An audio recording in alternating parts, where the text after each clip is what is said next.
আপু, তুমি আমাকে এভাবে কিস করলে কেন? আরে কিস তো করেছি মাত্র, সামান্য, অন্য কিছু তো করিনি। এর আগে এরকম বিহেভ দেখাচ্ছিস কেন? সঙ্গে কি গার্লফ্রেন্ড আছে নাকি? জি না, সঙ্গে কোনো গার্লফ্রেন্ড নেই, বন্ধুর সঙ্গে এসেছে এইখানে। ও আচ্ছা, তাহলে সিঙ্গেল। আয়, তোর সাথে কথা আছে। আজব তো, তোমাকে চিনি না জানি না, হুট করে বলছো যে তোমার সঙ্গে আমি যাব কেন? হ্যাঁ, এখান থেকে। আর আমার কিভাবে কিস করলে কেন? ফাজিল একটা মেয়ে। ও, তাহলে এইভাবে যাবি না তুই? বুঝতে পারছি তোর কথা। টাকা লাগবে? ওকে, টাকা দিব আমি। কি বলছো আপু? এইগুলো তোমার মাথা ঠিক আছে? ছাড়ো, আমাকে ছাড়ো। তারপর স্বাধীন তার বন্ধুকে খুঁজতে লাগে, কিন্তু কোথাও পায় না। স্বাধীন রাখতে লাগে তার বন্ধুর কারণে। অন্যদিকে নেহা তার কিছু ফ্রেন্ডদের নিয়ে আসে, স্বাধীনকে জোর জবরদস্তি করে উপরের দিকে নিয়ে যেতে লাগে। তারপর একটা রুমে ঢুকে নেহার সঙ্গে ঢুকে পড়ে। বাইরে থেকে নেহার বান্ধবীরা দরজা লাগিয়ে দিয়ে চলে যায়। দেখো আপু, তুমি একদম আমার কাছে আসার চেষ্টা করবে না। তুমি যেমন ছেলে ভাবছো আমি অমন না। আমি মোটেও সুখ বিলিয়ে বেড়াই না। আমি আমার বন্ধুর সঙ্গে এখানে এসেছি। এটাই ফার্স্ট টাইম। যদি জানতাম যে নাইট ক্লাবে এসব হয় তাহলে কখনোই আসতাম না। হয়েছে, আর মিথ্যা কথা বলতে হবে না। সব ছেলেরা একই কথা বলে। দেখো আপু, তুমি মাতাল হয়ে আছো। প্লিজ একদম আমার কাছে আসবে না, তাহলে তোমার কিন্তু ভালো হবে না। আমি তো আমার খারাপ চাই, তাই ভালো তো চাই না। তাই বারবার তোর কাছে এগিয়ে আসছি, কিন্তু তুই কিছুই করছিস না। আচ্ছা, তুই কি পুরুষ? কথাটা বলে নেহা হাসতে লাগে অনবরত। তারপর স্বাধীন নেহার কাছ থেকে ধীরে ধীরে পেছনের দিকে যেতে লাগে। নেহা ক্রমশই স্বাধীনের দিকে এগিয়ে যেতে লাগে। এক পর্যায়ে স্বাধীনকে দেওয়ালের সঙ্গে চেপে ধরে ঠোঁটের সঙ্গে ঠোঁট লাগিয়ে দেয়। নেহাকে ধাক্কা দিয়ে সরিয়ে দিয়ে বলে, আরে আপু, আমি তোমাকে বলছি তুমি যেরকম ছেলে ভাবছো আমি ওই রকম না। আমি এই কাজ কখনোই করতে পারবো না। বিশ্বাস করো, আমি আমার বন্ধুর সঙ্গে এসেছি। আমাকে যেতে দাও আমার বন্ধুর কাছে। ও, তাহলে তো শরীরে কোনো বড় নারী টাচ করেনি, তাই তো? হ্যাঁ, প্লিজ ভেসে দাও আমাকে। আমি আমার সব কিছু আমার স্ত্রীর জন্য হেফাজত করে রেখেছি। কিন্তু তা তো আর হবে না বাবু। তোর এইসব এখন আমাকে দিতে হবে, তা না হলে তোর খবর আছে। তারপর স্বাধীন দরজার কাছে গিয়ে বিধা দরজা খোলার চেষ্টা করে, কিন্তু বাইরে থেকে যে দরজা লাগিয়ে দিয়ে গেছে নেহার বান্ধবীরা, সেটা আর স্বাধীন জানে না। নেহা খাটের উপর শুয়ে থেকে হাসছে, আর অন্য হাতে সিগারেট টানছে, আর এক হাতে ড্রিঙ্কের বোতল। আরে, যতই দরজা ধাক্কাধাক্কি করিস না কেন, কোনো কাজই হবে না। এখন আমি যা করতে বলবো তাই করবি। তুই যদি না করিস তাহলে খবর আছে। আমার এরকম মজা লাগবে না, যার জন্য জাহান্নামে পড়তে হবে আমাকে। প্লিজ আপু, আমাকে ছেড়ে দাও। দেখো, আমি পাপ কাজের সঙ্গে লিপ্ত হতে চাচ্ছি না। কিন্তু স্বাধীনের কথা যেন নেহার কান অবধি পৌঁছায় না। তার সিগারেট খাওয়া শেষ হলে গায়ে থেকে শার্ট খুলে ফেলে। নেহার শরীরে শুধু বিরা। স্বাধীন নেহার দিকে তাকিয়ে চোখ নিচু করে ফেলে। নেহা স্বাধীনের কাছে এসে মাথা উঁচু করে বলে, আহা, কি লজ্জাবতী রে! আর ঢং দেখাতে হবে না, আমি ভালো করে জানি এইসব তোর লোক দেখানো।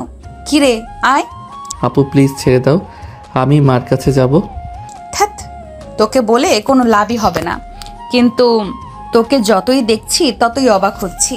আদৌ কি তুই ছেলে নাকি অন্য কিছু রে? বিন্দু মাত্র তোর মধ্যে ফিলিংস নেই। একটা সুন্দরী মেয়েকে কেউ দেখে পাগল হয়ে যায়, তোর সামনে শুধু। দেখুন আপু, আমি তো আগেই বললাম আমি ওই রকম ছেলে না। আমি আমার সব কিছু স্ত্রীর জন্য হেফাজত করে রেখেছি। প্লিজ আমাকে ছেড়ে দিন, যেতে দিন আমাকে। ধ্যাৎ, তোর সঙ্গে কথা বলে লাভ নাই।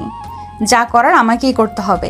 কথাটা বলে নেহা খাট থেকে উঠে স্বাধীনের কাছে যায়। স্বাধীন ভয় পেয়ে অনবরত দরজায় কড়া নাড়তে লাগে, কিন্তু কেউ দরজা খুলে দেয় না। নেহা স্বাধীনের কাছে গিয়ে কলার চেপে ধরে এক ঝটকায় টান দিয়ে খাটের উপর নিয়ে গিয়ে পড়ে যায়। নেহা গিয়ে স্বাধীনের শরীরের উপর বসে পড়ে। তারপর এক এক করে স্বাধীনের শার্টের বোতাম খুলতে লাগে আর বুকে কিস করতে লাগে। নেহার প্রত্যেকটা স্পর্শে স্বাধীন কেঁপে উঠতে লাগে, যেন নিজেকে আর সামলাতে পারবে না সে। এক পর্যায়ে স্বাধীনকেও সম্পূর্ণ উলঙ্গ করে ফেলে নেহা। উলঙ্গ হয়ে যায় স্বাধীন।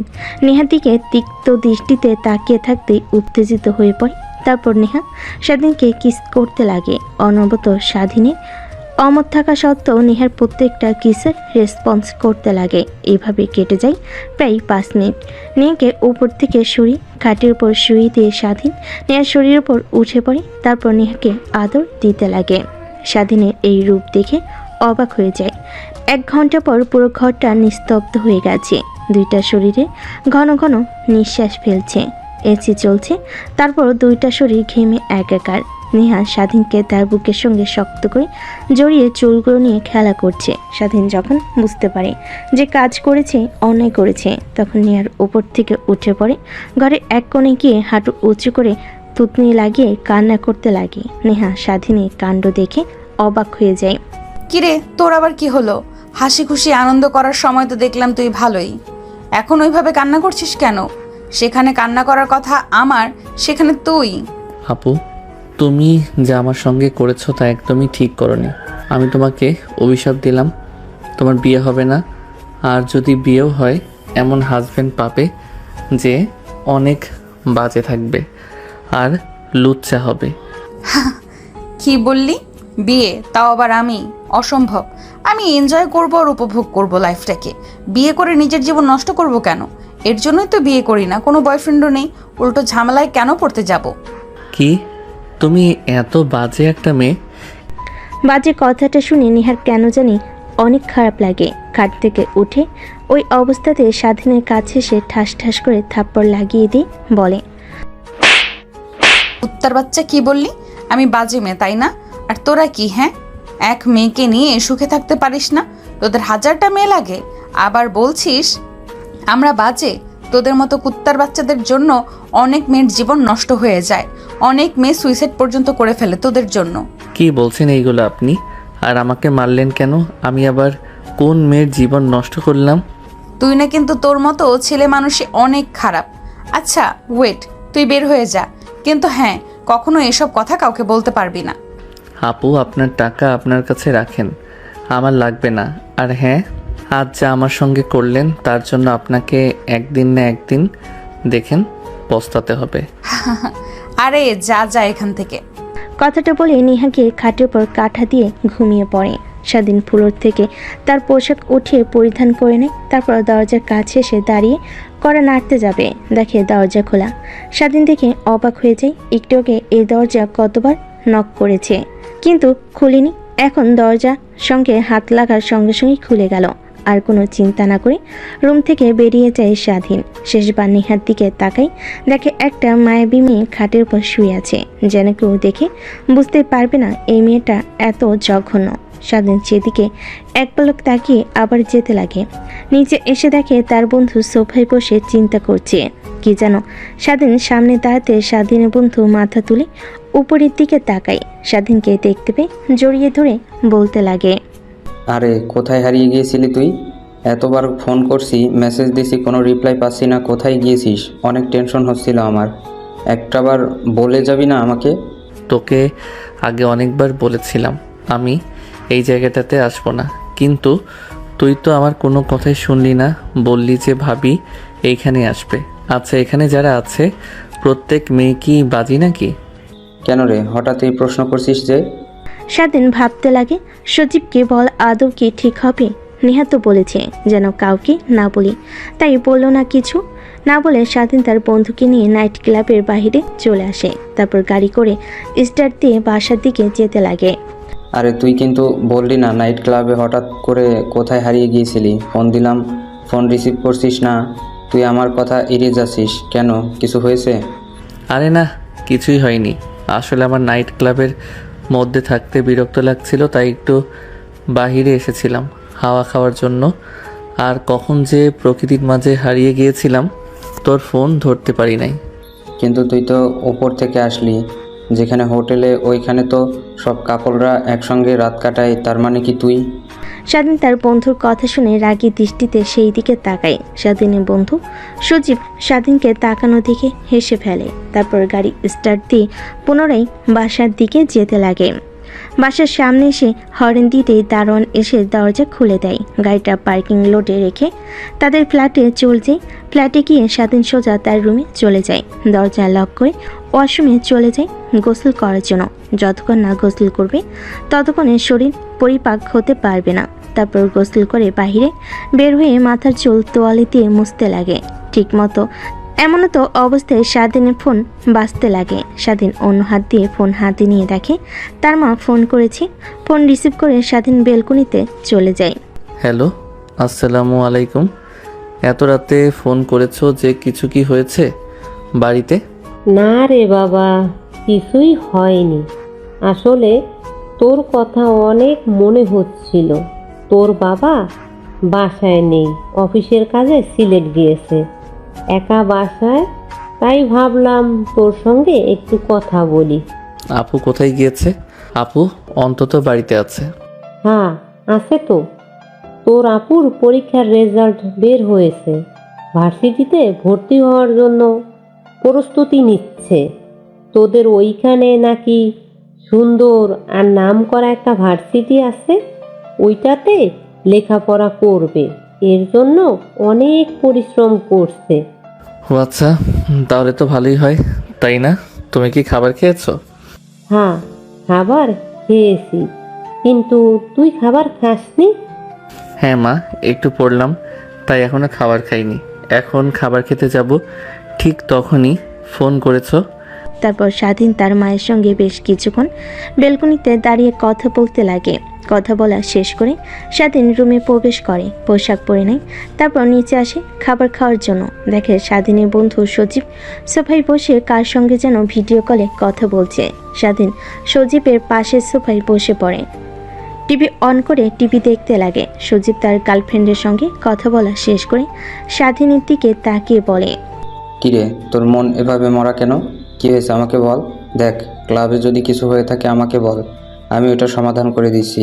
আরে না, কিছুই হয়নি। আসলে কোনো কিছু ভালো লাগছে না, আর বাসার কথা অনেক মনে পড়ছে, তাই হয়তো মন খারাপ দেখাচ্ছে আমার। আমারও ঠিক একই অবস্থা। চল না তোদের গ্রামে যাই, তোদের গ্রাম দেখতে অনেক ভালো লাগে, আমার ঘুরে আসি। কিন্তু কিছুদিন পর তো আবার কলেজে এক্সাম আছে, এই কথাটা মাথায় কি আছে তোর? এখন যদি গ্রামে যাই, শহরে আসতে আসতে তাও 1 মাস লাগবে। পরীক্ষার তো আর খুব সময় বাকি নেই। আরে বাদ দে না। তারপর স্বাধীন আর তার বন্ধু দুজনে মিলে কথা বলা শেষ করে রাত যখন অনেকটা গভীর হয় তখন দুজনেই খাবার খেয়ে যে যার রুমে চলে যায়। স্বাধীন রুমে গিয়ে খাটের উপর শুয়ে এপাশ ওপাশ করতে লাগে, কিন্তু তার দু চোখে কোনো ঘুম ধরা দেয় না। বারবার নেহার কথা মনে হতে থাকে। মেয়েটা তার সঙ্গে কি করলো, চেনা নাই জানা নেই, অজ্ঞাত একটা মেয়েকে এভাবে এসে ধর্ষণ করলো। আনমনে ভাবতে লাগে স্বাধীন। কিন্তু আমার তো কোনো দোষ নেই, মেয়ে তা যা করেছে সম্পূর্ণ তার ইচ্ছাই করেছে, আমি তো কিছু করি নাই। আর মেয়েটা তো আমাকে জোর জবরদস্তি করেছে। আর মেয়েটা তো আমার সঙ্গে প্রথম নাই, এর আগেও অনেক ছেলের জীবনে এইভাবে নষ্ট করেছে। এই কোন সমাজে এলাম? আমরা গ্রামে ছিলাম, ভালো ছিলাম। গ্রামে সব মেয়েরা ছেলেদের দেখে ভয় পেত, শহরে দেখি পুরোটাই ভিন্ন। শহরের মেয়েদের দেখে ছেলেরা ভয় পায়। এসবই কথা ভাবতে লাগে স্বাধীন 3 মাস পর। আচ্ছা বাবা, তোর বোন তো তোদের এই শহরে ইউনিভার্সিটিতে চান্স পেয়েছে। 2 ভাই বোন একই বাসায় থাকতে পারিস না? দুজনে আলাদা থাকিস কেন? আরে মা, তোমার যে বজ্জাত ছেলে, আমি কতবার করে ফোন করে বলি, ভাই আমার বাসায় আয়, ও আসেই না। একটা ফ্ল্যাট নিয়ে আমি আর আমার এক বান্ধবী থাকি, 2টা রুম ফাঁকাই পড়ে থাকে, ও এসে থাকতে পারে না। আরে আপু, তুমি তোমার বান্ধবীকে নিয়ে থাকো, ওইখানে আমি গেলে তোমার বান্ধবী কি মনে করবে বলো তো? এর কারণেই আমি যাই না। আরে না, কিছুই মনে করবে না। এইভাবে খাওয়া দাওয়ার পর্ব শেষ হয়। তারপর যে যার রুমে গিয়ে ঘুমিয়ে পড়ে। পরের দিন সকালবেলা স্বাধীন আর তার বোন ঘুম থেকে উঠে রওনা হয় ঢাকার উদ্দেশ্যে। প্রায় 4 ঘন্টা পর ঢাকায় এসে পৌঁছে স্বাধীনের বোন। স্বাধীনকে জোরাজুরি করতে লাগে, কারণ তার হাতে বড় একটা লাগেজ ছিল যা একা পরিবাহী করতে পারবে না। তার বোনের অনেক জোড়াজড়িতে লাগেজ নিয়ে স্বাধীন তার বোনের বাসায় যায়। কলিং বেল দিতেই একটু পরে একটা মেয়ে এসে দরজা খুলে দেয়। স্বাধীন সামনের দিকে তাকিয়ে ভয় পেয়ে যায়। মেয়েটাকে দেখে কিছুটা পিছিয়ে সরে যায়। আরে এখানে দাঁড়িয়ে আছিস কেন? আয়, বাসার মধ্যে আয়। না আপু, আমি বাসার ভিতরে প্রবেশ করব না। আমায় যেতে হবে আমার হোস্টেলে। তুমি যাও, আর ভাই কোনো সমস্যা হলে আমাকে ফোন করো। রাস্তার অপোজিট সাইডে আমার হোস্টেল। দেখ কি বলছি, রাগ উঠাস না, কিছু খেয়ে তারপর যাস। স্বাধীন অনবরত নাক করতে লাগে, কিন্তু তার বোন স্বাধীনের কোনো কথা না শুনে রুমের ভিতর নিয়ে যায়। দরজা লাগিয়ে খাবার টেবিলে বসে স্বাধীন অপেক্ষা করতে লাগে। স্বাধীনের বোন কিচেন রুমে যেতে নেহা এসে স্বাধীনের পাশে বসে পড়ে। তুই সামিয়ার ছোট ভাই। নেহার কথা শুনে স্বাধীন মাথা দিয়ে হ্যাঁ বোঝায়। এইটা তোর সঙ্গে কি করলাম আমি? প্লিজ সামিয়াকে কিছু বলবি না, ও আমাকে ভুল বুঝবে। না, আমি আপুকে সব কথা বলে দেব। আর তুমি একটা বাজে মেয়ে, তোমার সঙ্গে আমার আপুকে রাখবো না। তোমার সঙ্গে থাকতে নিলে আমার আপু তোমার মতো খারাপ হয়ে যাবে। প্লিজ সামিয়াকে এসব কথা বলিস না। আর ওই দিন তোর সঙ্গে ভুল করে এসব করে ফেলেছি। আসলে আমিও ফার্স্ট টাইম গিয়েছিলাম নাইট ক্লাবে, ড্রিঙ্ক করে মাতাল হয়ে গেছিলাম, তারপর তোকে কিস করেছিলাম। কি? বাট তোমাকে দেখে আমার বিন্দু মাত্র মনে হয়নি যে তুমি প্রথমবার এসেছো। বিশ্বাস কর, সত্যি বলছি, ওই বাড়ি আমার প্রথম ছিল। নেহার কথাটা শেষ হওয়ার আগেই স্বাধীনী বোন হাতে 3 কাপ কফি বানিয়ে সেইখানে আসে। তারপর নেহাকে উদ্দেশ্য করে বলে, কি রে, তুই আমার ভাইয়ের সঙ্গে কি কথা বলছিস? ও অনেক লাজুক, অচেনা কোনো মানুষের সঙ্গে কথা বলে না একদমই। তা তো দেখতেই পাচ্ছি নিজ চোখে। আচ্ছা, তুই যে বলতি তোর ভাই আছে, রাস্তার অপোজিট সাইডে একটা হোস্টেলে থাকে, কখনো আমার সঙ্গে দেখা করিসনি, এটা কি তোর ভাই? হ্যাঁ। তারপর নেহা স্বাধীনের বোন 3 জনে বসে আড্ডা দিতে লাগে। অনেকটা সময় পার হয়ে যায়। এমন সময় নেহা বলে ওঠে, আচ্ছা, একটা কাজ করলেই তো পারিস নাকি? তোর ভাইকে আমাদের সঙ্গে রাখলি। ও তোর ভাই, আমারও ভাই। আমাদের তো এমনিতেই 2টা রুম ফাঁকা পড়ে থাকে। হোস্টেলে থাকে, কি খায় না খায়, এমনিতেই অনেক চিকনা। নেহার কথা শুনে স্বাধীন বেশম খেয়ে ওঠে। নেহা জগ থেকে গ্লাসে পানি ঢেলে স্বাধীনের দিকে এগিয়ে দেয়। স্বাধীনের বোন মাথায় হাত বুলিয়ে দিতে লাগে। কি রে, তোর আবার কি হলো? আচমকা বেসন খেয়ে উঠলি কেন? আর নেহা তো ঠিকই বলেছে, তুই হোস্টেলে থাকিস, কি খাস না খাস, এর থেকে আমাদের এখানেই থাকিস।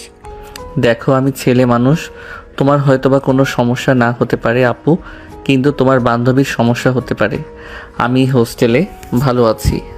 আরে না, আমার কিছুই হবে না। সামিয়া যেমন তোমার বোন, ঠিক আমিও তোমার বোনের মতোই। আপনি বোন না অন্য কিছু, সেই কথা না বললাম।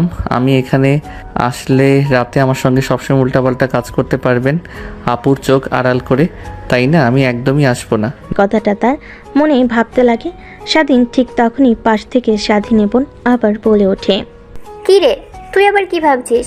যা বলেছি তাই তোকে করতে হবে, কোথাও যেতে দিব না, এখানেই থাকবি। আর হোস্টেল থেকে আগামীকাল গিয়ে সব কিছু নিয়ে আসবি। না আপু, আমি এইখানে একদমই থাকতে পারবো না। কেন থাকতে পারবি না তুই? দেখ, আমি যা বলেছি তোকে তাই করতে হবে, না হলে মা বাবাকে বলে দিব তোকে যেন পড়াশোনা করতে কোনো প্রকার টাকা না দেয়। আপু, ওইখানে আমার বন্ধু আছে, ওর সঙ্গে থাকি। আর এখানে আসলে তো আড্ডা দেওয়ার মতো কেউ নেই, তাই এখান থাকতে পারবো না। ও আচ্ছা, এ ব্যাপার। তা আমাদের পাশের রুমটা তো সবসময় খালি পড়ে থাকে, ওটাতে না হয় ও থাকলো, সমস্যা নেই, ওকেও নিয়ে আসিস কাল। হ্যাঁ? কিন্তু কোনো কিন্তু না, যা বলেছি তাই করবি।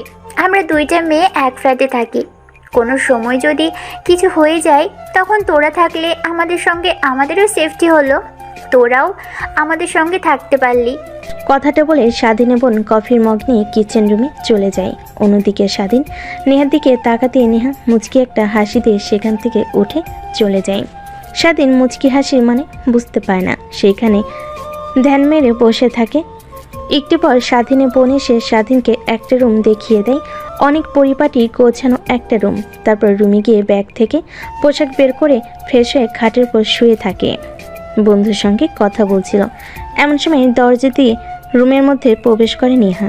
নেহাকে দেখতে পেয়ে স্বাধীন তড়িঘড়ি করে নিজেকে সামনে নিয়ে ফোন কেটে দেয়। আপু, তুমি আমার রুমে? কিছু কি হয়েছে? না, কিছুই হয়নি, তোর সঙ্গে একটু দেখা করতে আসলাম। দেখো আপু, তোমার দিকে তাকিয়ে আমি আপুকে কিছু বলিনি, কিন্তু এখন দেখছি বলতেই হবে। কথাটা বলেই যে স্বাধীন তার বোনকে ডাকতে যাবে, ঠিক তখনই নেহা দৌড়ে গিয়ে স্বাধীনের ঠোঁটের সঙ্গে ঠোঁট লাগিয়ে দিয়ে চুষতে লাগে। স্বাধীন বড় বড় চোখ করে তাকিয়ে থাকে নেহার দিকে। প্রায় 5 মিনিট পর নেহা স্বাধীনকে ছেড়ে দিয়ে ঠোঁট মুছতে লাগে। জানিস, ওই দিনের পর থেকে আমি একদমই তোকে ছাড়া কিছুই ভাবতে পারি নাই। তোকে অনেক খোঁজার চেষ্টা করেছি, নাইট ক্লাবে অনেক গিয়েছি তোর জন্য, কিন্তু কোথাও তোকে খুঁজে পাইনি। দেখো আপু, একদমই তুমি আমার সঙ্গে আজে বাজে কাজ করবে না, তাহলে আমি এইখান থেকে চলে যাব। আপু, আব্বু না টাকা দিলে কি হবে? আমি কিছু একটা করে নেব। ও আচ্ছা, আমরা আজে বাজে কাজ করছি তাই না?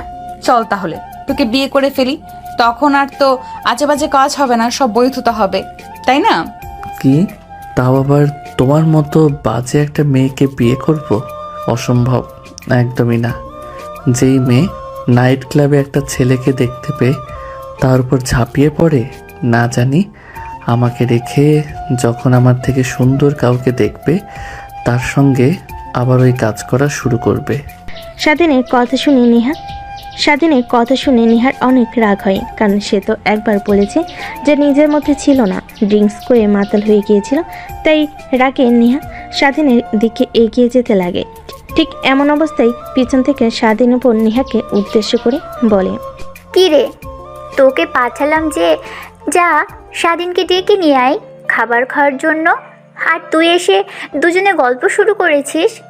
নেহা নিজেকে সামলে নিয়ে পিছনের দিকে তাকায়, দেখে স্বাধীনের বোন। তারপর নেহা তার মুখে কৃত্রিম হাসি রেখা টেনে বলে, আরে তুই বললি না তোর ভাই অনেক লাজুক, তাই তোর ভাইয়ের লজ্জা ভাঙাচ্ছি। হয়েছে, আমার ভাইকে আর লজ্জা ভাঙাতে হবে না।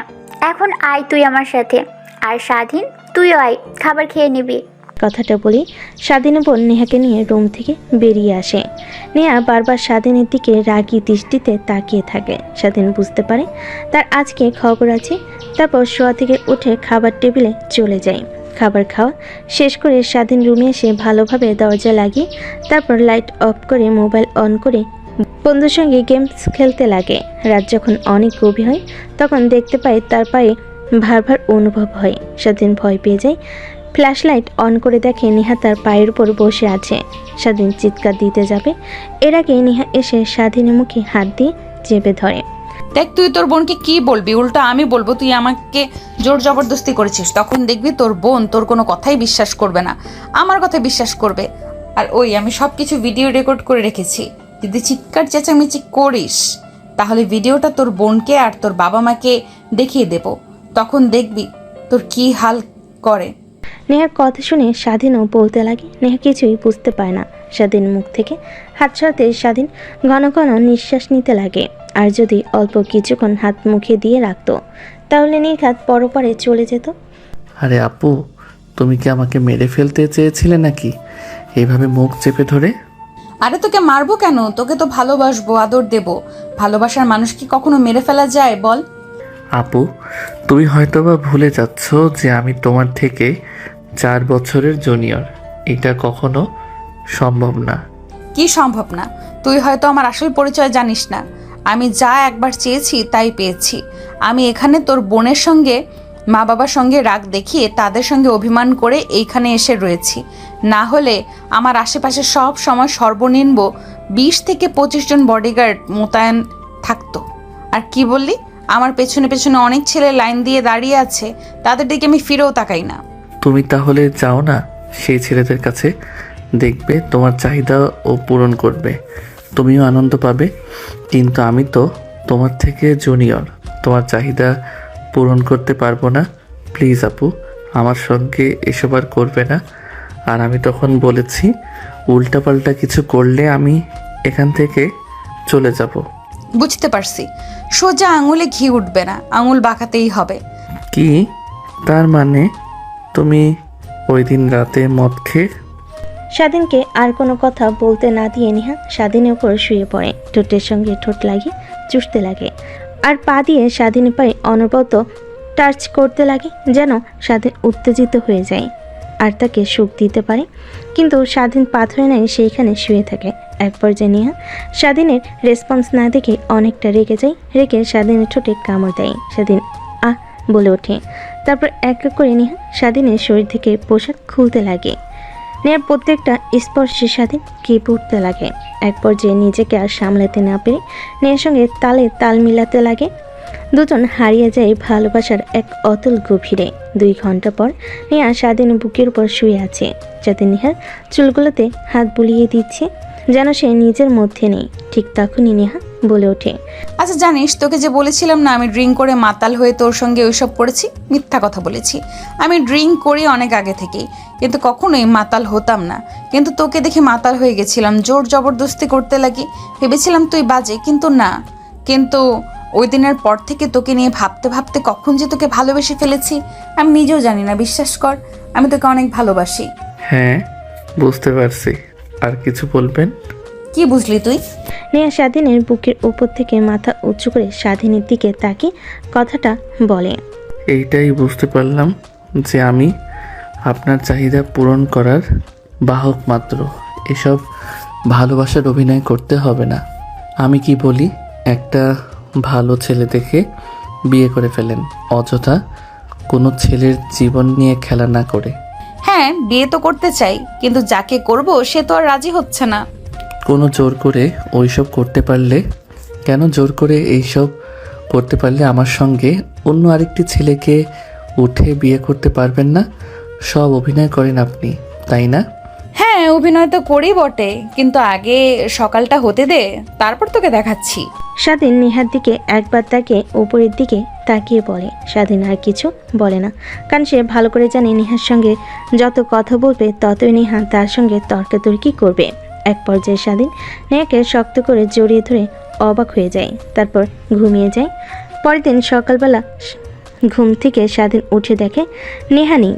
বুঝতে পারে যে সে রুম থেকে চলে গিয়েছে। ভাবতে লাগে কালকে রাতে নেহা কিভাবে রুমে প্রবেশ করলো। ভাবতে ভাবতে হঠাৎ নজর যায় বিছানার দিকে, দেখতে পায় রক্তের ছিটে লেগে আছে। স্বাধীন ভয় পেয়ে যায়, যদি এটা তার বোন দেখে ফেলে তাহলে তো স্বাধীনকে সন্দেহ করবে। তাই তড়িঘড়ি করে শোয়া থেকে উঠে বিছানার চাদরটি নিয়ে ওয়াশরুমে চলে যায়। গোসল করে চাদরটি ধুয়ে দিয়ে ছাদে শুকিয়ে দিয়ে যে নিচে নামতে যাবে, অমনি নেহার সঙ্গে দেখা হয়। স্বাধীন মাথা নিচু করে নিচে নামছিল সিঁড়ি দিয়ে। ঠিক তখনই স্বাধীন হাত আলতো করে চেপে ধরে নেহা বলে, কিরে, হঠাৎ আজ এত সকালে ছাদে উঠেছিলে কেন? কালকে রাতে যা করেছেন, যদি আপুর সঙ্গে ধরা খাই তার কারণেই ছাদে এসে জামা কাপড় আর বিছানার চাদর শুকাতে দিয়েছি। স্বাধীনের কথা নেহা বুঝতে পারে, অনেকটা লজ্জা পায়। তারপর স্বাধীনকে দেওয়ালের সঙ্গে চেপে ধরে মাথা পিছন দিকে হাত দিয়ে কিস করতে লাগে। স্বাধীন রেগে গিয়ে নেকে ধাক্কা দিয়ে সরিয়ে দেয়। কি শুরু করেছেন আপনি? হ্যাঁ বলেন তো। আমি বলছি যে আমি আপনার ছোট, তারপরেও এসব করছেন। আবার প্রকাশ্যে যদি আপু দেখে ফেলে তখন কি হবে ভাবতে পারছেন না? একবার জ্যান্ত পুঁতে রাখবে মাটিতে আমাকে। এমনিতে কোনো মেয়ের সঙ্গে দেখতে পারে না আমাকে, এর কারণে আমার কোনো মেয়ে ফ্রেন্ড নেই। কথাগুলো কেন জানি নেহার বুকে তীরের মতো এসে লাগে। তারপর নেহার পাশ কাটিয়ে স্বাধীন নিচে চলে আসে। তারপর স্বাধীন রুমে গিয়ে জামা কাপড় পরে নেয়। রুমে বসে বন্ধুর সঙ্গে কথা বলছিল, তখন স্বাধীনের বোন এসে খাবার খাওয়ার জন্য বলে। তারপর স্বাধীন রুম থেকে বের হয়ে নিচে গিয়ে খাবার খেয়ে নেয়। তারপর স্বাধীন তার বোনকে বিদায় জানিয়ে নিচে চলে আসে। তখনই নেহা এসে স্বাধীনের হাত চেপে ধরে। স্বাধীন নেহার কাছ থেকে তার হাত সরানোর চেষ্টা করে। ঠিক তখনই নেহা স্বাধীনের দিকে রাগী দৃষ্টিতে তাকায়। স্বাধীন নেহার তাকানো দেখে ভয় পেয়ে চুপসে যায়। তারপর একটা রিক্সা দাঁড় করিয়ে নেহা উঠে পড়ে, সঙ্গে স্বাধীনও। তারপর রিক্সাওয়ালা মামাকে কাজী অফিসের কথা বলতে স্বাধীন অবাক হয়ে যায়। নেহাকে কিছু বলবে, কিন্তু তার অগ্নি মাখা চোখের সামনে আসার সঙ্গে সঙ্গে সব কিছু ভুলে যায়। একটু পর কাজী অফিসে চলে আসে নেহা। স্বাধীনকে কাজী অফিসের সামনে দাঁড় করিয়ে কথায় যেন চলে যায়। সে পালাবে কিনা এসবই ভাবছে, কিন্তু কেন যেন তখনই নেহা তার সঙ্গে 4-5 জন লোক নিয়ে আসে। তারপর নেহা স্বাধীনের কাছে এসে হাত চেপে ধরে কাজী অফিসের ভিতরে চলে যায়। কাজী অফিসের সামনে থাকা 2টা চেয়ারে স্বাধীন আর নেহা বসে পড়ে। আরে নেহা মা, তুমি এখানে? হ্যাঁ আঙ্কেল, বিয়ে করব। কি বলছো মা, বিয়ে করবে মানে? বিয়ে তো আর সামান্য বিষয় নয়, এর জন্য সাক্ষী লাগে আর বাবা মার মত লাগে। কিন্তু তোমার মা বাবা কই? কাউকে তো দেখতেছি না। কিন্তু আঙ্কেল, আপনি হয়তো বা ভুলে গিয়েছেন যে একটা মেয়ে আর ছেলের প্রাপ্তবয়স্ক হলে তারা বিয়ে করতে পারে, বাবা মার কোনো দরকার পড়ে না। তো আপনাকে যা করতে বলেছি তাই করেন, আর এই 4 জন হচ্ছে আমাদের সাক্ষী। ঠিক আছে মা। তারপর কাজী সাহেব স্বাধীন আর নেহার দুজনেই বিয়ের কার্যক্রম করতে লাগে। একটু পরে স্বাধীনকে কবুল বলতে বললে স্বাধীন কবুল বলে না। পাশ থেকে নেহা স্বাধীনকে তার কাছে এগিয়ে নিয়ে এসে কানে কানে বলতে লাগে, দেখ, এখন যদি কবুল না বলিস, সিনক্রেট করিস, তাহলে আমার কাছে যে ভিডিওটা আছে তা তোর বাবা মার কাছে পাঠিয়ে দেব। আর তোর বোনকে আমি কান্না করে করে তোর সম্বন্ধে উল্টাপাল্টা কথা বলবো। তখন দেখি তুই কিভাবে আমাকে বিয়ে না করে, তখন আমাকে এমনিতে তোকে বিয়ে করতে হবে। এর থেকে আমি যা বলি তুই আমাকে বিয়ে কর, কেউ জানতে পারবে না। তুই লেখাপড়া কর, প্রতিষ্ঠিত হলে তখন আমরা না হয় সবাইকে বলে দিব। কিন্তু আপু, আমি তো আপনাকে ভালো। স্বাধীনের কথা শেষ না হতে নেহা স্বাধীনের হাত শক্ত করে চেপে ধরে আর চোখে বড় বড় করে তাকিয়ে থাকে। স্বাধীন ভয় পেয়ে ঢোক গিলে সামনে থাকা গ্লাস থেকে পানি ডকডক করে খেয়ে ফেলে। তারপর একসঙ্গে কবুল কবুল বলে ওঠে। নেহাকে বলার সঙ্গে সঙ্গে নেহা কবুল বলে ওঠে। তারপর কাজী সাহেব দেনা পাওনা দিয়ে নেহা আর স্বাধীন দুজনেই কাজী অফিস থেকে বের হয়ে আসে। স্বাধীন কান্না করতে লাগে। নেহা এটা দেখে ভুরু কুঁচকে স্বাধীনের দিকে তাকায়। কিরে, তুই কান্না করছিস কেন? কান্না করব না কি করব? তোমার মতো একটা বুইড়া বেটির সঙ্গে আমার বিয়ে হয়েছে, আর আমাকে কোনো মেয়ে বিয়ে করবে না কারণ আমি বিবাহিত। আমার কতদিনের স্বপ্ন ছিল একটা জুনিয়র মেয়েকে বিয়ে করব, সুখের সংসার করব। তার হবে না? কেন হবে না? সব হবে। আমি তো আছি নাকি তোর পাশে? কথাটা বলে নেহা স্বাধীনের চোখে থাকা পানি টিস্যু দিয়ে মুছতে লাগে। স্বাধীন মুখ তুলে সামনে তাকিয়ে অবাক হয়, কারণ তার বন্ধু সজীবের হাত একটা মেয়ের হাত চেপে ধরে এইদিকে নিয়ে আসছে। কান্তার বন্ধু সজীব একটা মেয়ের হাত চেপে ধরে এইদিকে নিয়ে আসছে। স্বাধীন দেখে অবাক হয়ে যায়। সজীব তার মুখ ঢেকে ফেলে, কারণ স্বাধীনের চোখ আড়াল হয় না। কি রে সজীব, তুই এখানে? আর এই মেয়েটাই বা কে? ওহ ভাইয়া, তাহলে আপনি স্বাধীন আর এই হচ্ছে বাটপার সুজিত। আমাকে বিয়ার লগন দেখে অনেক কিছু করেছে, কিন্তু এখন আর বিয়ে করতে চাচ্ছে না, তাই জোর করে বিয়ে করতে নিয়ে এসেছি ভাইয়া। যখন আসছেন তাহলে উপকার হয়, আমাদের সাক্ষী দিয়ে দেন। মেয়েটার কথা শুনে স্বাধীন অবাক হয়ে যায়। ড্যাব ড্যাব করে সজীবের দিকে তাকিয়ে থাকে। কে রে, এই মেয়েটা কে? আর যা বললো তা কি আদৌ সত্যি নাকি মিথ্যা কথা? আরে ভাই হ্যাঁ, এর সঙ্গে আমার অনেক দিনের রিলেশনশিপ। তুই জানিস না, তোর অগোচরে অনেক কিছু করেছি আমরা, কিন্তু আমি তো এখানে কি বিয়ে করতে পারবো না? আমার লাইফে আছে, পড়ালেখা এখনও শেষ করিনি, তাহলে বিয়ে করে খাওয়াবো কি? আমি কি তোকে খাওয়াতে বলছি? আমাকে বলছি শুধু আমাকে বিয়ে কর। তুই আমার কাছে ধরা থেকে গেলে লেখাপড়া শেষ করো তুমি, তারপর না হয় সবাইকে জানাবো আমাদের সম্পর্কটা। কিন্তু বিয়েটা করতে হবে কেন? তারপর সজীব আর সজীবের গার্লফ্রেন্ড দুজনেই তর্কাতর্কি করতে লাগে। স্বাধীন দুজনের দিকে তাকিয়ে থাকে। নেহা অবাক হয়ে যায়। আরে থামবি তোরা? কাজী অফিসের সামনে দাঁড়িয়ে কি করছিস এইসব? তোরা দেখ, সবাই তোদের দিকে তাকিয়ে আছে। আচ্ছা, ভাবি যে হতো বলছে, তাহলে বিয়ে করে ফেল। ভাবি তো আর বলছে না যে বিয়ে করে তাকে তোর বাসায় নিয়ে যেতে হবে, সে তার বাসায় থাকবে। তুই তোর মতো লেখাপড়া শেষ করে না হয় আঙ্কেল আন্টিকে জানাস। স্বাধীনের কথা শুনে সজীব হাবোধক মাথা নাড়ায়, কারণ স্বাধীন সত্যি কথাই তো বলেছে। তারপর দুজনে কাজী অফিসে চলে যায়। কাজী সাহেব নেহা আর স্বাধীনকে দেখতে পেয়ে বলে, এবার কি এখন কি তোমাদের ডিভোর্স লাগবে নাকি? কারণ এখন তো বিয়েকে সবাই খেলনা মনে করে। সজীব আর নেহা কাজী সাহেবের দিকে ড্যাব ড্যাব করে তাকিয়ে থাকে, আবার স্বাধীনের দিকেও তাকিয়ে থাকে। স্বাধীন পরিস্থিতি স্বাভাবিক করার জন্য বলে, আরে আঙ্কেল না, এই যে আমার বন্ধু, এ বিয়ে করবে, এর জন্য এসেছি সাক্ষী হিসেবে। ও আচ্ছা, তাই বলো। আমি আবার উল্টো পাল্টা চিন্তা করেছি। তা বসো তোমরা। স্বাধীন আর নেহা সজীব আর সজীবের গার্লফ্রেন্ডে বসে পড়ে। তারপর কাজী সাহেব বিয়ের কার্যক্রম শুরু করে বিয়ে পড়ানো শুরু করে। বিয়ে পড়ানো শেষ হলে বাহিরে চলে আসে। স্বাধীনের দিকে সজীব ড্যাপ ড্যাপ করে তাকিয়ে থাকে। স্বাধীন এটা দেখে পরিস্থিতি সামলানোর জন্য বলে, আরে ভাই, এইভাবে তাকিয়ে আছিস কেন? কোনো লাভ হবে না, বুঝলি? এখন চল, ট্রিট দিতে হবে আমাদের। বিয়ে করেছিস না? সেটা না হয় বুঝতে পারলাম, বাট কাজী সাহেব তোমাদের দুজনকে দেখে ওই কথা বললো কেন? ডিভোর্সের কথা, আবার বিয়ের কথা। আরে উনি আমাদের হয়তোবা অন্য কেউ ভেবে নিয়েছে। বাদ দে, চল এখন।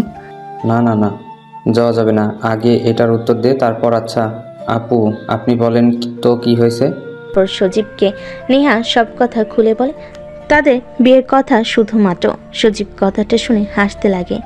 স্বাধীনের অনেক রাগ হতে লাগে। সজীবের কাছে গিয়ে একটা ঘুষি মেরে বলতে লাগে, দেখ, তোর বিয়ের কথা আমি জানি, আমার বিয়ের কথা তুই। বাই চান্স কেউ যদি জানতে পারে আমাদের এই বিয়ের কথা, তাহলে কিন্তু খবর আছে। আর তোর কথা আমি সবাইকে বলে দেব তখন। আরে পাগল নাকি তুই? কাউকে বলবি না, আমিও কাউকে বলবো না। এখন চল, তুই আমাকে ট্রিট দিবি।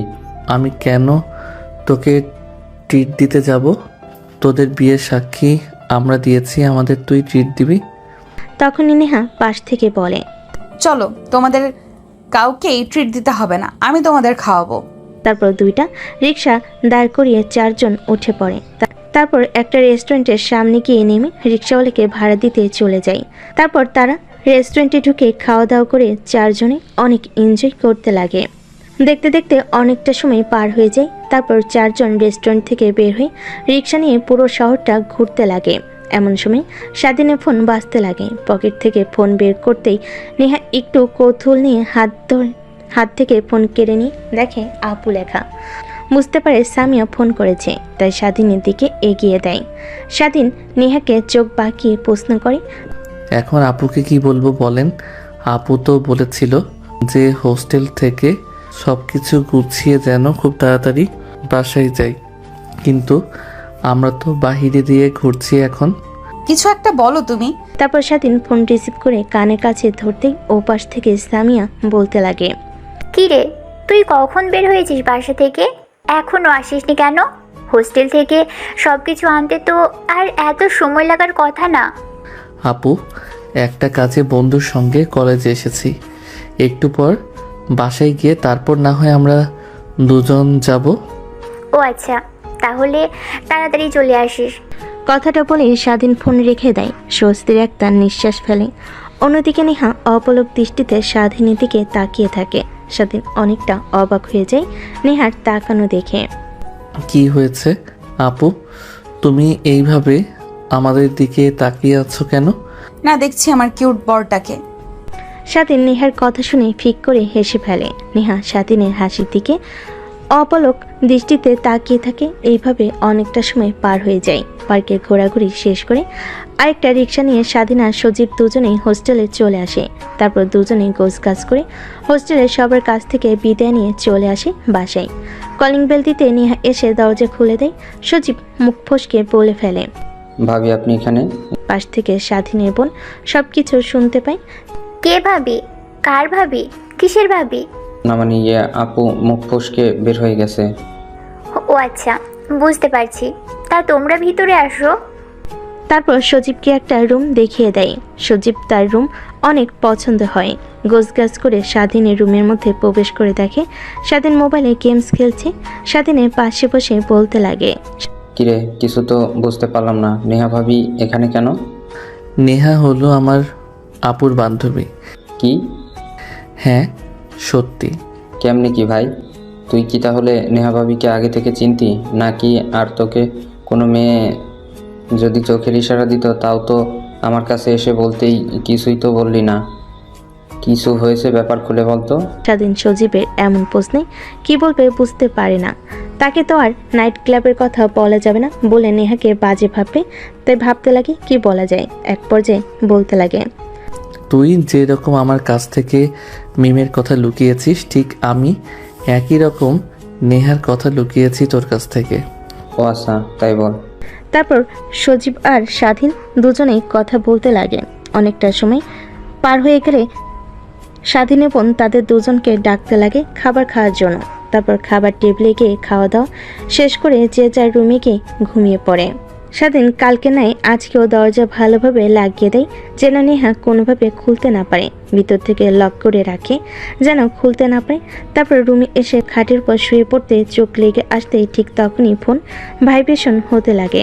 ফোন হাতে নিয়ে দেখে অচেনা নাম্বার, তাই পাশে রেখে দেয়। একের পর এক ফোন আসতে লাগে। স্বাধীন বিরক্তি নিয়ে রিসিভ করে কানে কাছে ধরতেই ও পাশ থেকে তীক্ষ্ণ গলায় বলতে লাগে, কিরে, তোর দরজা ভেতর থেকে লাগিয়ে রেখেছিস কেন? কালকের মতো লক করে রাখতে পারিসনি? ও, তা আপনি আমার নাম্বার পেলেন কোথা থেকে? সেটা তোকে জানতে হবে না। দরজা খুলতে বলেছি, দরজা খোল, না হলে দরজা ভেঙে ভেতরে ঢুকবো কিন্তু। আরে না না, দরজা ভাঙতে হবে না। এমনিতেই কালকে তুমি আমাকে রাতে ঘুমাতে দাওনি। প্লিজ, আজকে কিছু হবে না, ঘুম পাচ্ছে অনেক। তুই দরজা খুলবি কিনা সেটাই আগে বল। নেহার রাগী কণ্ঠ দেখে স্বাধীন ভয় পেয়ে যায়। দরজা খুলে দিতে নেহা রুমের মধ্যে প্রবেশ করে দরজা লাগিয়ে দিয়ে স্বাধীনের দিকে রাগী দৃষ্টিতে তাকায়। কি বলেছিলি দরজা খুলবে না, তাই না? ওয়েট, দেখাচ্ছি তোকে মজা। কথাটা বলে নেহা স্বাধীনের দিকে এগিয়ে যেতেই লাগে। কালকে নাই আজকেও স্বাধীন পিছু হতে লাগে। এক পর্যায়ে সোফায় গিয়ে বসে পড়ে। নেহা সোফার দুপাশে হাত দিয়ে স্বাধীনের দিকে ধীরে ধীরে এগিয়ে যেতে লাগে। দেখো আপু, এসব করা একদমই ঠিক হচ্ছে না। ভুলবশত যদি তোমার পেটে বাবু চলে আসে তখন কি হবে? আসলে আসবে, সেটা নিয়ে তোকে ভাবতে হবে না। এখন যা করছি তা করতে দে, না হলে তোর খবর আছে। কিন্তু দেখ, কোনো কিন্তু করবি না। তোর এরকম দ্বিধাদ্বন্দ্বের কারণে আমি তোকে কিন্তু বিয়ে করেছি শরীয়ত মোতাবেক। তুই আমার স্বামী, তোর কাছ থেকে স্ত্রীর অধিকার আমি পেতেই পারি, না হলে জোর করে আদায় করব। দেখো আপু, আমি তোমাকে সব কথা খুলে বলি, তখন তোমার ভয়ের তো চেহারা দেখে কিছু বলিনি। আমি তোমাকে স্ত্রী হিসেবে মানতে পারবো না, কারণ আমার বাবা মা কখনো তোমার মতো একটা মেয়েকে তাদের ছেলের বউ হিসেবে একদমই দেখতে পারবে না। কেন, আমার মধ্যে এমন কিসের অভাব আছে যে আঙ্কেল আন্টি আমাকে তাদের ছেলের বউ হিসেবে মানতে পারবে না? ছোটোখাটো পোশাক পরো, নাইট ক্লাবে যাও, এসব কোনো ভালো মেয়ের কাজ না। এটা যদি একটাবার আমার বাবা মা জানে তাহলে তো আরও কখনোই মানবে না। হ্যাঁ, এটাই ঠিক। আগে অনেক গিয়েছি, বাট বিশ্বাস কর 3 মাস হলো নিজেকে একদম পরিবর্তন করে ফেলেছি। তোর বোনের সঙ্গে দেখা হওয়ার পর থেকে একসঙ্গে থাকি। আর জিজ্ঞেস করতে পারিস তোর বোনকে কোন জায়গায় যায় নাকি? তোর বোনের সঙ্গে সব সময় থাকি, ভার্সিটিতে যাই একসঙ্গে, সব কিছু করি। ও আচ্ছা। হ্যাঁ, আরও তুমি আমাকে যেভাবে বলবে সেভাবেই চলবো। পর্দা করে বোরকা পরে বাইরে চলাফেরা করতে বললে সেটাও করব। প্লিজ আমাকে ভালোবেসে নিজের করে নাও, কখনো দূরে সরিয়ে দিও না। স্বাধীনের কেন জানি নেহার বলা কথাগুলো শুনে অনেক ভালো লাগে, তাই নেহাকে আলতো করে নিজের দিকে এগিয়ে নিয়ে আসে। নেহার হাত ছেড়ে দিতে স্বাধীনের উপর পড়ে যায়। নেহা স্বাধীনকে শক্ত করে নিজের আওতায় নিয়ে আসে, পিছনে চুল চেপে ধরে ঠোঁটের সঙ্গে ঠোঁট লাগিয়ে ফেলে স্বাধীন। তারপর অনবরত কিস করতে লাগে। নেহা স্বাধীনের ভালোবাসা পেয়ে প্রতিনিয়ত শিউরে উঠতে লাগে। তারপর সোফার উপর থেকে নেহাকে উঠে কোলে করে খাটের উপর নিয়ে এসে ফেলে দেয়। তারপর এক এক করে শার্ট খুলতে লাগে। প্যান্ট খুলে নেহার উপরে ঝাঁপিয়ে পড়ে। অনেকটা সময় পার হয়ে গেলে স্বাধীন নেহার উপর ক্লান্ত হয়ে শুয়ে পড়ে আর স্বাধীনের চুলগুলোতে হাত বুলিয়ে দিতে লাগে। এমন সময় স্বাধীন নেহাকে প্রশ্ন করে, আচ্ছা, কিভাবে এত কিছু হয়ে গেল, তাই না? আপনি কি আমাকে আগে থেকে চিনতেন, পছন্দ করতেন? সত্যি বলতে হ্যাঁ, অনেক আগে থেকেই। আর কোনো কথা নেই। শুনছেন নীরবতা দুজনের মধ্যে বিরাজ করে। একটু পর নেহা স্বাধীনকে তার উপর থেকে সরিয়ে ফ্লোর থেকে পায়জামা আর 3 পিস পরতে লাগে। স্বাধীন নেহার দিকে অপলক দৃষ্টিতে তাকিয়ে থাকে। এক পর্যায়ে খাট থেকে উঠে পিছন দিক থেকে নেহাকে শক্ত করে জড়িয়ে ধরে ঘাড়ি অনবরত কিস করতে লাগে। নেহা মুচকি একটা হাসি দেয়। আরে কি করছো, ছাড়ো, সকাল হয়ে যাবে। আবার না ঘুমালে কালকে আবার ভার্সিটিতে যেতে হবে, উঠতে পারবো না। হলে হবে, সমস্যা কি? চলো আবার। কি না আর পারবো না, সরি, মাফ চাই। আজকের মতো এখানেই সমাপ্ত, কালকে। এইটা বলে কোনো লাভ হবে না। কথাটা বলে স্বাধীন নেহাকে কোলে তুলে নেয়। তারপর বিছানায় নিয়ে গিয়ে এক এক করে নেহার শরীর থেকে জামা কাপড় খুলতে লাগে। আবারও দুজন হারিয়ে যায় ভালোবাসার অতল সাগরে। অনেকক্ষণ পর স্বাধীন ক্লান্ত হয়ে নেহাকে জড়িয়ে ধরে শুয়েছিল। এমন সময় স্বাধীনের মাথায় একটা প্রশ্ন ঘুরপাক খায়। নেহার দিকে তাকিয়ে ছোট্ট করে একটা আলতো করে কিস করে বলতে লাগে, একটা প্রশ্ন করব, যদি কিছু মনে না করো। কেন? একটা কেন, হাজারটা প্রশ্ন করো, আমি সব প্রশ্নের উত্তর দিব নির্দ্বিধায়। আচ্ছা, আপনি কি এতিম না আপনার ফ্যামিলি আছে? আমার ফ্যামিলি আছে, বাবা মা ভাই বোন সবাই আছে। তাহলে একা থাকেন কেন? আর আপু বলল যে আপনার কথা মা বাবার কাছে, আপনি নাকি আপনার মা বাবার সঙ্গে অভিমান করে রয়েছেন। হ্যাঁ। কিন্তু কেন? তুমি যেহেতু আমার স্বামী, তোমাকে সব কথা বলার অধিকার আছে। আমার বাবা হলো এই শহরের নামকরা বিজনেসম্যান, নাম্বার 1 কোম্পানির মালিক ইমরান চৌধুরী। তুমি হয়তোবা নাম শুনেছো। হ্যাঁ, শুনেছি তো, অনেক কোটিপতি বাংলাদেশের নাম্বার 1 কোম্পানির মালিক। হ্যাঁ, কিন্তু এটাই হলো আমার শত্রু। প্রতিনিয়ত বাবার রুলস ফর্মালিটি মেনে চলতে তার বডিগার্ড সর্বক্ষণ আমাকে পাহারা দেয়, আমার যা একদমই ভালো লাগে না। আর তাদের লাইফস্টাইল আমার অনেক বাজে লাগে, তাই সাধারণ মানুষের মতো জীবনযাপন করতে চাই। বাবাকে বলতে নিলে সে বলে তার অনেক শত্রু, আমার বিপদ হবে, তাই সে আমাকে একা ছাড়তে চায় না। তাই বাবা মার সঙ্গে ঝামেলা করে আমি বাসা থেকে বের হয়ে আসি। তারপরে শহরে এসে এই বাসা কিনে এখানে উঠি। তারপর ভার্সিটিতে গেলে তোমার বোনের সঙ্গে আমার পরিচয় হয়, সেই থেকেই আমরা দুজন একসাথেই থাকি। ও আচ্ছা, তাহলে এই ব্যাপার। আঙ্কেল তো ঠিকই বলেছে, কারণ কোটি কোটি টাকার মালিক হলে তার শত্রু অনেক থাকে। তোমার কোনো ক্ষতি হতে পারে যদি কেউ জানতে পারে তুমি এখানে আছো। আরে কিছুই হবে না, বাইরের মানুষ খুব একটা আমাকে চেনে না। তারপর অনেক কথা বলতে লাগে। নেহা স্বাধীনকে অনেকটা সময় পার হয়ে গেলে নেহার শরীরের ওপর থেকে স্বাধীন উঠে পড়ে। নেহা ফুলোর থেকে পায়জামা আর 3 পিস পরিধান করে নেয়। স্বাধীন ওয়াশরুমে চলে যায় গোসল করার জন্য। বাহিরে এসে দেখে নেহা নেই, বুঝতে পারে তার রুমে চলে গেছে। তারপর ঘুমিয়ে পড়ে। পরের দিন সকালবেলা স্বাধীন ঘুম থেকে উঠে তার বন্ধু সজীবের ডাকে, কিরে শালা, আর কত ঘুমাবি? রাতে বুঝি ভাবির সঙ্গে বাসর করেছিস? তোর কপাল আর আমার কপাল, তুইও করলি বাসর আর আমিও ফোনে করলাম ভিডিও কলে। মানে? এত মানে জানতে হবে না তোর এখন, ওঠ তাড়াতাড়ি ফ্রেশ হয়ে নিচে আয়। আপু খাবার খাওয়ার জন্য ডাকছে, আর আজকে কলেজে যাব, অনেক দিন হলো যাওয়া হয় না, সামনে তো আবার এক্সাম। তারপর স্বাধীন শোয়া থেকে উঠে ওয়াশরুমে চলে যায় ফ্রেশ হওয়ার জন্য। ফ্রেশ হয়ে বাইরে এসে খাবার টেবিলে এসে চেয়ার টেনে বসে পড়তেই স্বাধীনের বোন স্বাধীনকে খাবার সার্ভ করতে করতে বলে, তাহলে এর জন্যই আমার কাছে তুই থাকতে চাচ্ছিলি না? নিজের মতো চলাফেরা করবি, ঠিক মতো কলেজ করবি না, ঘুমাবি, রাতভর গেমস খেলবি। কি যে বলো আপু, আসলে আজকে অনেক রাত অবধি পড়ে ঘুমিয়েছি, তাই ঘুম থেকে উঠতে লেট হয়েছে আমার। স্বাধীনের কথা শুনে পাশ থেকে মুচকি মুচকি হাসতে লাগে নেহা। সঙ্গে সজীব খাবার খাচ্ছিল। ঠিক তখনই বাম হাতে ব্যথা অনুভব করে। পাশে তাকিয়ে দেখে নেহা অনবরত তার বাম হাতের স্বাধীনের বাম হাতে চিমটি কাটছে, কিন্তু কিছু বলতে পারছে না, সহ্য করে নিচ্ছে। এক পর্যায়ে হাত সরিয়ে নেহার দিকে রাগী দৃষ্টিতে তাকাতে নেহা স্বাধীনকে চোখের ইশারা দিয়ে খাবার খেতে বলে। তারপর খাওয়া দাওয়া শেষ করে স্বাধীন তার রুমে চলে যায়। কলেজে পরিধানকৃত পোশাক পরে কলেজের উদ্দেশ্যে বেরিয়ে পড়ে স্বাধীন আর সজীব। অন্যদিকে নেহা আর স্বাধীনের বোন তারাও চলে যায় ভার্সিটিতে। দেখতে দেখতে একসময় মনোযোগ দিয়ে ক্লাস করতে লাগে। কলেজ ছুটি হলে স্বাধীন সজীব কলেজের বাইরে এসে রিক্সার জন্য অপেক্ষা করতে লাগে। এই সময়টাতে রিক্সা পাওয়া অনেক চাপ। একটু পরে রিক্সা পেয়ে যায়। তারপর রিক্সা নিয়ে সোজা তাদের বাসায় চলে আসে। দেখতে পায় বাড়ির সামনে অনেকগুলো কালো গাড়ি দাঁড় করানো, সামনে অনেকগুলো বডিগার্ড দাঁড়িয়ে আছে। স্বাধীন কিছু একটা ইঙ্গিত পায়, কিন্তু সেদিকে কোনো পাত্তা না দিয়ে ভিতরে ঢুকতে যাবে তার আগে সব বডিগার্ডরা স্বাধীন আর সজীবকে আটকায়। আপনারা কেউ ভিতরে ঢুকতে পারবেন না, স্যার তার মেয়ের সঙ্গে দেখা করতে গিয়েছে, একটু পর না হয় আপনারা ভিতরে ঢুকতে পারবেন, স্যার বের হয়ে না আসা পর্যন্ত। কি বলছেন এগুলো? আমার বাসা, আমি যেতে পারবো না মানে? এক প্রকার রাগ দেখিয়ে ভিতর প্রবেশ করে স্বাধীন আর সজীব। তারপর সোজা বাসার ভিতর ঢুকে দেখে বসার রুমে বসে একটার মধ্য বয়স্ক লোক, দামি স্যুট আর প্যান্ট পরিহিত।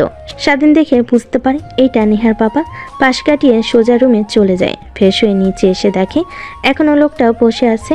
স্বাধীন তার বোনের পাশে গিয়ে বসে পড়ে। তারপর স্বাধীনের বোন স্বাধীনের সঙ্গে পরিচয় করিয়ে দিতে লাগে। দেখো, আমি তোমাদের ভালোর জন্যই এসব করেছি, আর তোমরা উল্টো আমাকে ভুল বুঝেছ। অনেক কষ্ট পেয়েছি আমি। চলো তুমি আমার সঙ্গে বাসায়। তোমার যেমন ইচ্ছা তেমনভাবে চলাফেরা করবে। তোমাকে এখানে এভাবে দেখতে একদমই পারছি না মা। বাবা, আমি এখানে অনেক ভালো আছি। যখন প্রয়োজন হয় তখন আমি একাই বাসায় চলে যাব, আর সময় সময় গিয়ে তোমার সঙ্গে মা, ভাইয়া আর ছোট বোনের সঙ্গে দেখা করে আসব। কিন্তু তুমি বাসায় যাবে না কেন মা? এইটা তো একবার বলো না। এখানে একটা ভার্সিটিতে ভর্তি হয়েছি আমি, তাই লেখাপড়া রেখে তোমার সঙ্গে যেতে পারবো না। তোমাকে বিশ্বের নামকরা ভার্সিটিতে ভর্তি করব মা। বিদেশে পড়ালেখা করবে, দেশে থাকতে হবে না। চলো এখন। নেহার বাবা নেহাকে অনেক জোর জবরদস্তি করতে লাগে, কিন্তু নেহা তার বাবার সঙ্গে যেতে রাজি হয় না। এক পর্যায়ে হাল ছেড়ে দিয়ে নেহাকে বিদায় জানিয়ে তার বাবা চলে যায়। তখনই স্বাধীনের বোন নেহার কাছে গিয়ে বলতে লাগে, তুই এত বড় ঘরের মেয়ে, এই কথাটা তো আগে আমাকে কখনো বলিসনি। তোকে যদি বলতাম আগে, তাহলে আমার সঙ্গে কখনোই বন্ধুত্ব করতে না, তার কারণেই বলিনি। আর আমি তো বাবার সামনেই বললাম সাধারণ মানুষের মতো জীবন যাপন করতে চাই আমি, তার কারণেও আর তোকে বলা হয়নি। কিন্তু আমি যা ভালো মনে করি, তোর বাবা যা করেছে তোদের ভালোর জন্য করেছে। তোর বাবার কথা শোনা উচিত। তারপর নেহা আর সামিয়া দুজনে অনেক কথা বলতে লাগে। ঠিক তখনই পাশ থেকে সজীব স্বাধীনের কানে কানে বলতে লাগে, শালা তোর তো রাজকপাল রে, রাজকুমারীও পেয়ে গেলি, রাজত্ব পেয়ে যাবি কিছুদিন পরে। কি বলছিস এসব? আরে শালা, শুনলি না? নেহার বাবা এই দেশের নম্বর 1 কোম্পানির মালিক। এর জন্য কেন জানি নেহা আপুকে আমি প্রথমবার দেখে চেনা চেনা লাগছিল, কিন্তু চিনতে পারি নাই। নেহা আপুর জন্য তো অনেক ছেলে ইনস্টাগ্রামে কত ছেলের হাত পর্যন্ত কেটে পিক আপলোড দিয়েছে, আমি তো এসব দেখেছি। আর সেই মেয়ে কিনা তোর বউ। তারপর সজীব স্বাধীনকে অনেক কথা বলতে লাগে। এভাবে অনেকটা সময় পার হয়ে যায়। তারপর সবাই খাওয়া দাওয়া করে যে যার রুমে চলে যায়। এইভাবে পেরিয়ে যায় 2 মাস। একদিন সবাই খাবার টেবিলে বসে খাবার খাচ্ছিল। এমন তো অবস্থায় নেহা দৌড়ে খাবার টেবিল থেকে উঠে বেসিংয়ের কাছে চলে যায়।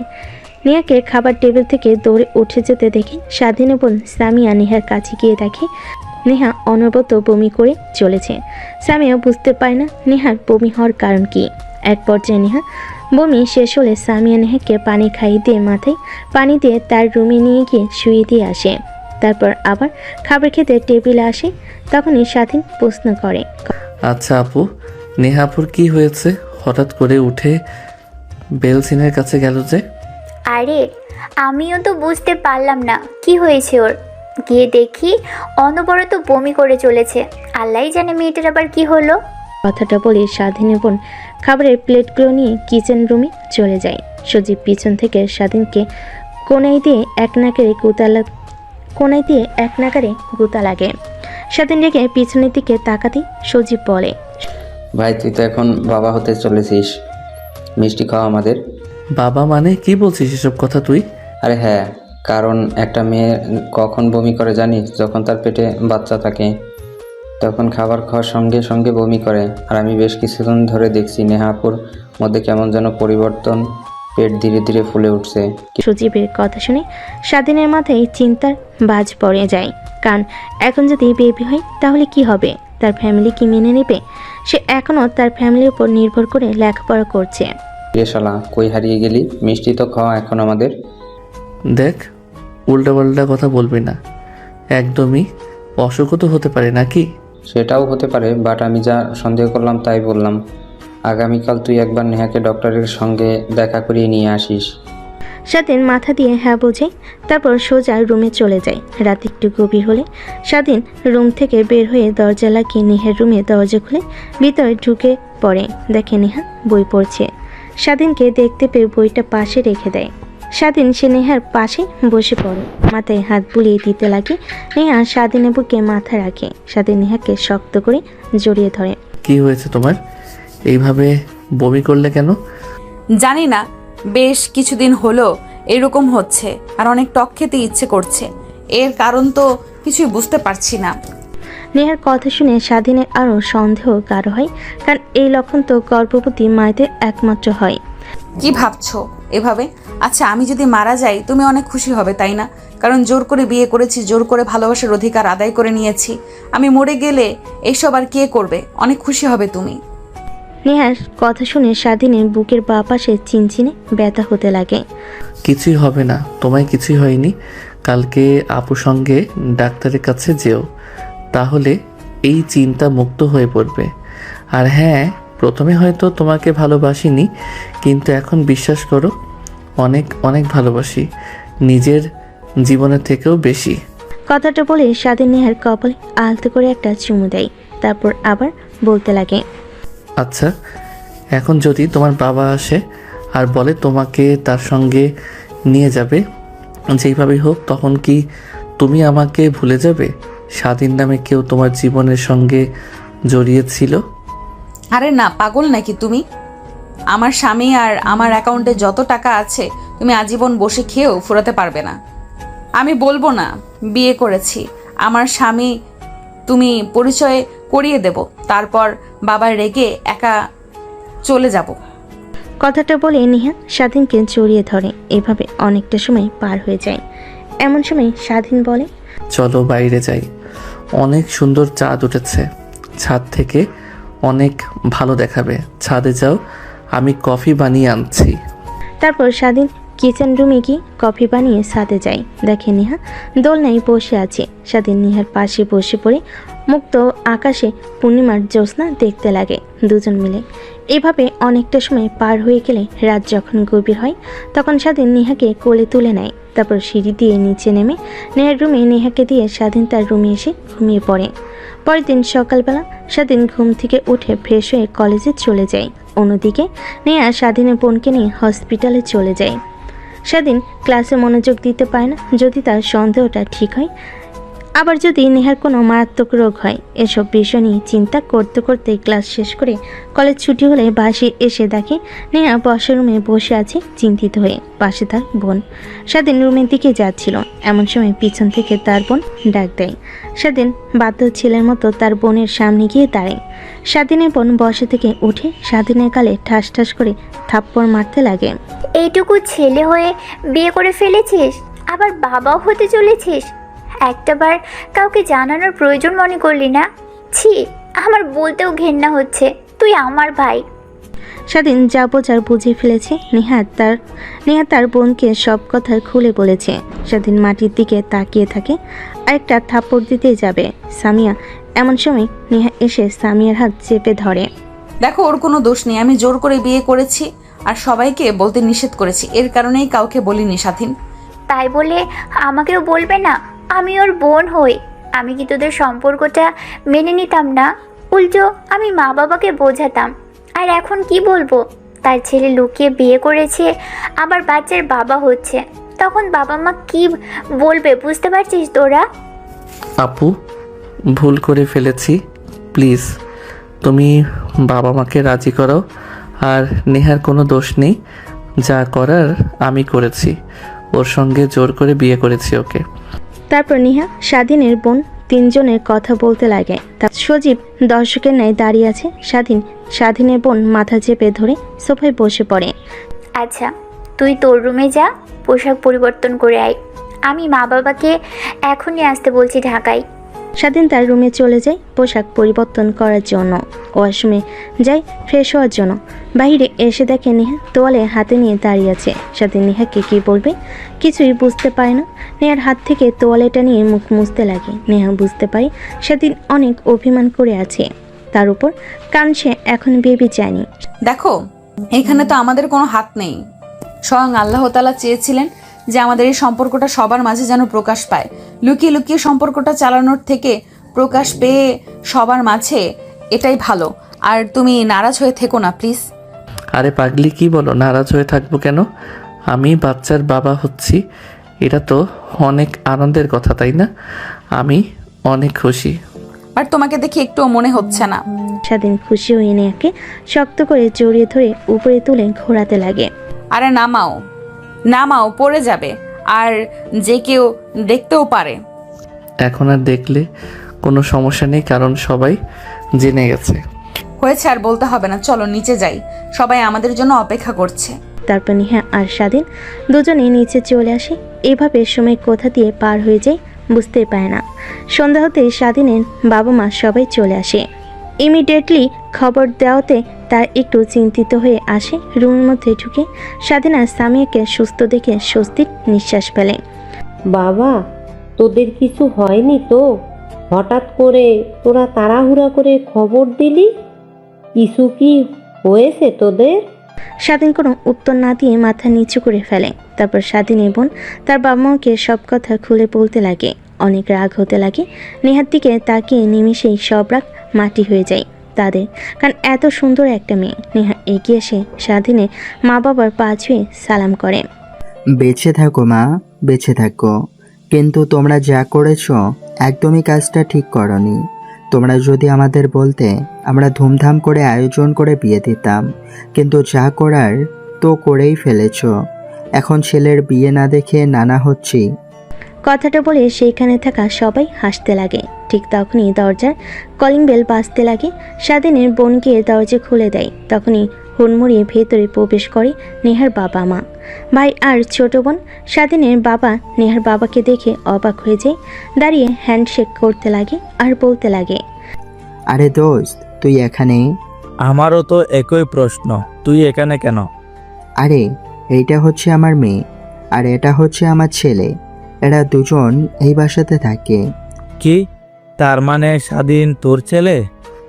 আর নেহা মামনি তোর মেয়ে? নেহার বাবা মাথা দিয়ে হ্যাঁ বোঝায়। তারপর স্বাধীনের বাবা আর নেহার বাবা দুজনেই হাসতে লাগে। তারপর সব পরিবার মিলে নেহা আর স্বাধীনকে মেনে নেয়। সবাইকে অনেক খুশি দেখে স্বাধীন আর নেহা দুজনেই অনেক খুশি হয়। দেখতে দেখতে রাত হয়ে গেলে নেহা আর স্বাধীন তাদের রুমে চলে যায়।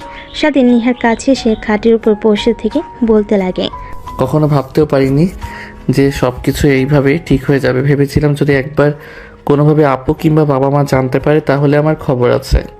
হ্যাঁ, কিন্তু দেখো এখন সবাই কত খুশি। আমাদের সম্পর্কটা জানার পর থেকে আরো খুশি। তারা যখন জানতে পেরেছে যে নানা দাদা হতে চলেছে তারা। তারপর নেহা ড্রেসিং টেবিলের সামনে থেকে খাটের উপর এসে বসে। পরে স্বাধীন নেহাকে জড়িয়ে ধরে খাটের উপর শুয়ে পড়ে। না না, আর কিছুই হবে না, বলে দিলাম। হবে না মানে আজকে হবে। আজকে আমাদের দ্বিতীয় বাসরাত, কারণ আছে, সবাই মেনে নিয়েছে আমাদের। কথাটা বলে স্বাধীন ঝাঁপিয়ে পড়ে নেহার উপর।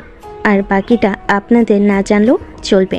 যদি জানার খুব ইচ্ছে হয় তাহলে বিয়ে করে নেন।